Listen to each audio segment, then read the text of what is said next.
বিয়ের বাজারে ছেলে কি করে উকালতি করে, এটা সবচেয়ে লেস ইম্পর্টেন্ট জায়গায় ছিল। আমি ফেস করেছি ওটা।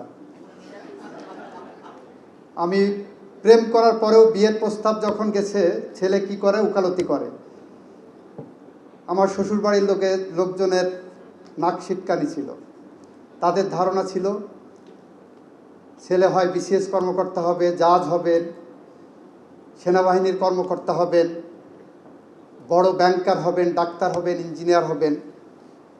আমরা চাই বিয়ের বাজারেও আমাদের আগামী প্রজন্মের লয়াররা টপার হোক। আমরা এরকম একটি পেশাগত পরিবেশ তৈরি করতে চাই, এরকম একটি পেশার মান আমরা উন্নত করতে চাই। সে উন্নত করতে হলে আপনাদের শুধু মুখে কথা বললে হবে না। আমি পরশুদিন দেখলাম একজন সিনিয়র জাজ ছিলেন, বাংলাদেশের